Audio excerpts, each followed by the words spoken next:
We will now focus on Chit Chat with Manoj. Welcome to Chit Chat with Manoj Singh. I am Manoj Singh. Hello, Adab, Namaste.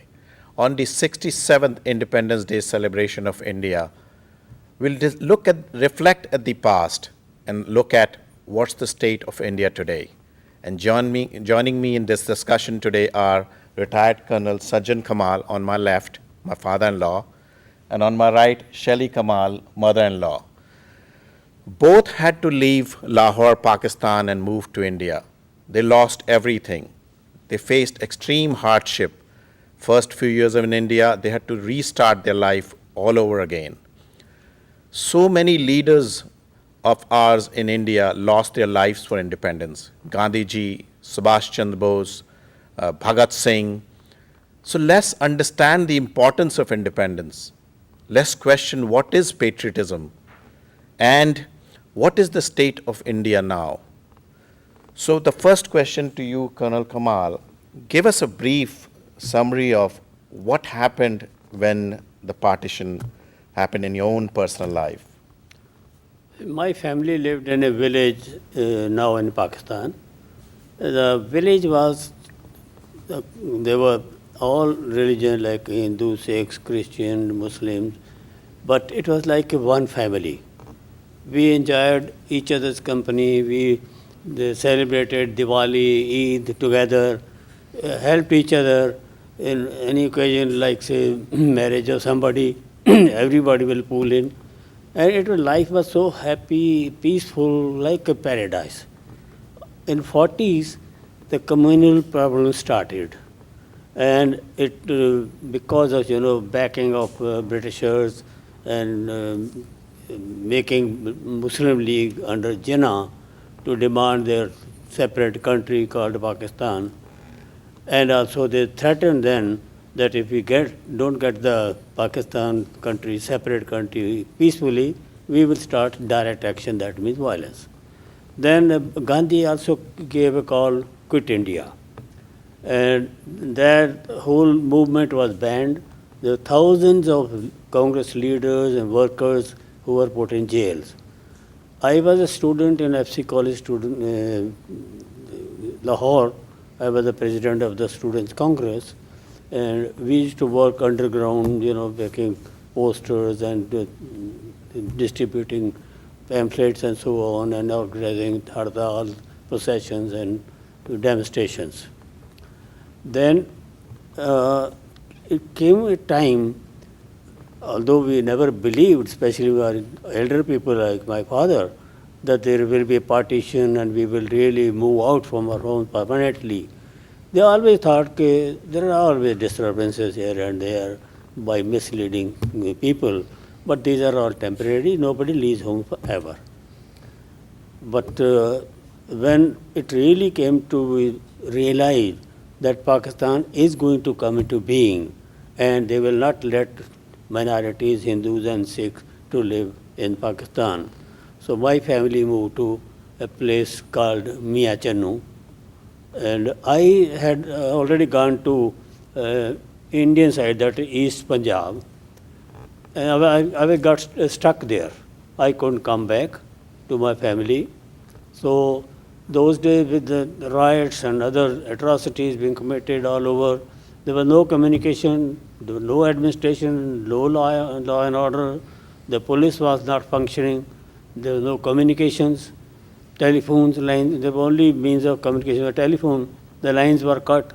So I am stuck up on the Indian side border and my family is in Pakistan. I didn't know what's happening there, are they alive or how. But there used to be a lot of rumors. Sometime I hear a rumor that the refugees from the area where my family was, they are coming towards India to Amritsar in a train.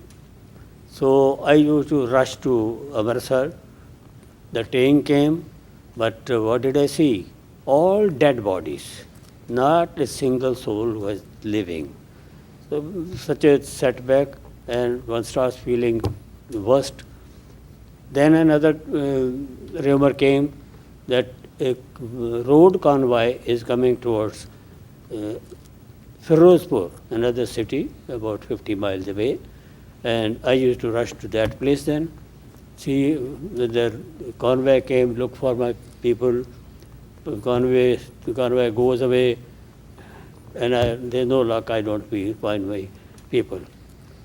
After a few days in September, again I heard that the train is coming to Amritsar.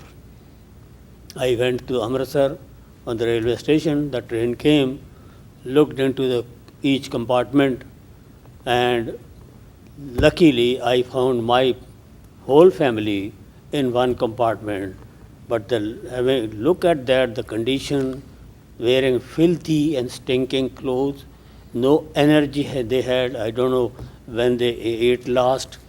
We just kept crying for a long time.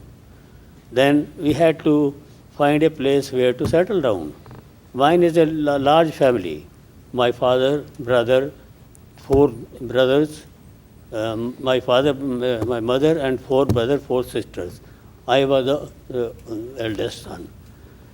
So ultimately, we had to find a place where to settle down or try to settle down. We went to Ludhiana, where the people from India, the Muslims, had migrated to Pakistan. Their houses and their whatever belongings were left were in the empty houses. I used to go to collect anything of use, like a fan or a chair or a cot or something to eat. So we used to collect that, and that's how we were surviving there. But then cholera broke out, the disease, and we lost my niece. She died because of cholera. So that scared us a lot, and we then said we can't live here. We moved to a place called Ropar. Over there, again, we found an empty Muslim house and started collecting food and other things from wherever other empty houses were. So started living there. Slowly, we got our a land temporarily allotted in exchange of our land which was left in Pakistan. Then Okay, I'll come back to that. Yes. So let me ask now my mother-in-law, Shelley, tell us about the beautiful life you had in Lahore, and I know you still miss it. You always talk about it, the modern townhouse. And Yes, I still miss my house very much.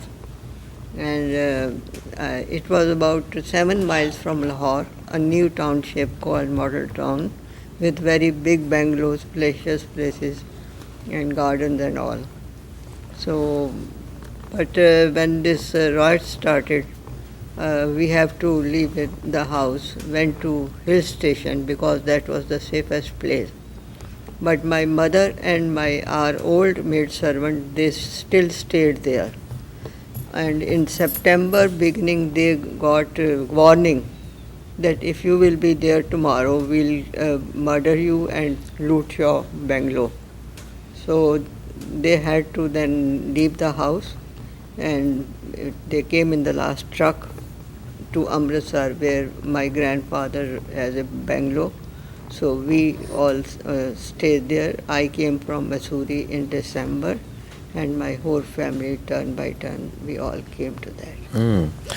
my father-in-law and mother-in-law still watch Pakistani TV serials, cooking shows, and my father-in-law actually can write Urdu and read Urdu and not Hindi, but he's good, of course, in English as well.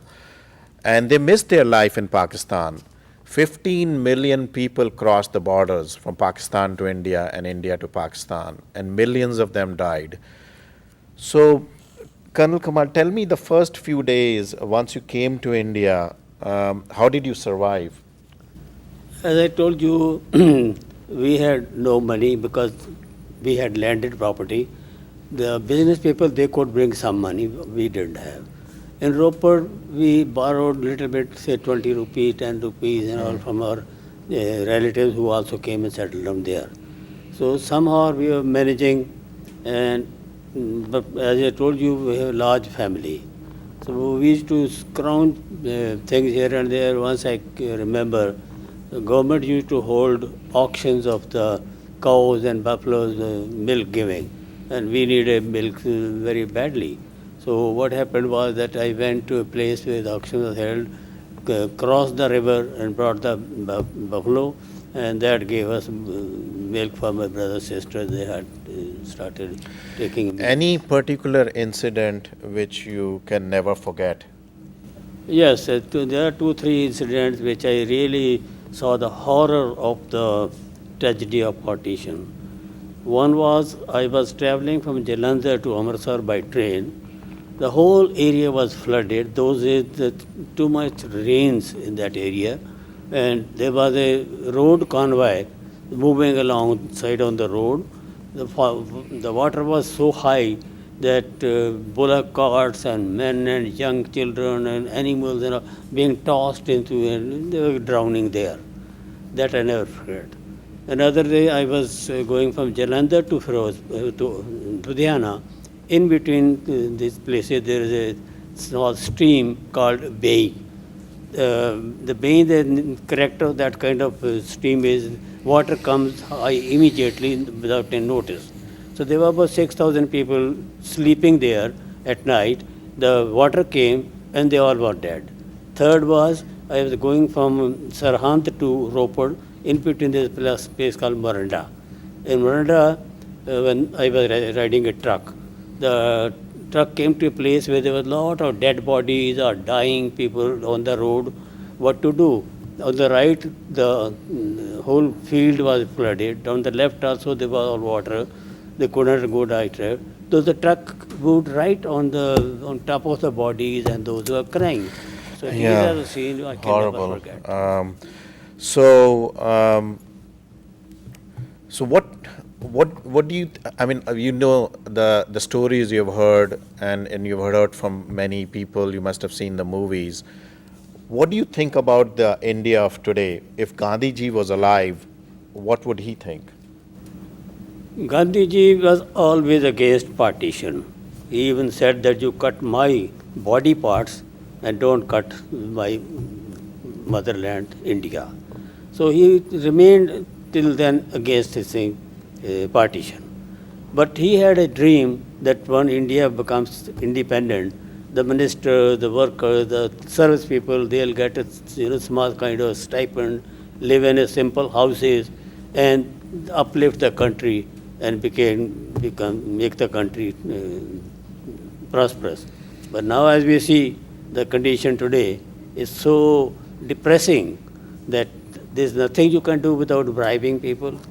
There's nothing you can do without corruption all over, lower scale or higher scale. So that's why now this hope has come. Recent elections where Mr. Modi has been elected as Prime Minister, he has brought a lot of hope, and people are expecting a lot in that. Because one thing is sure, the kind of election held here in India is an example for the whole world.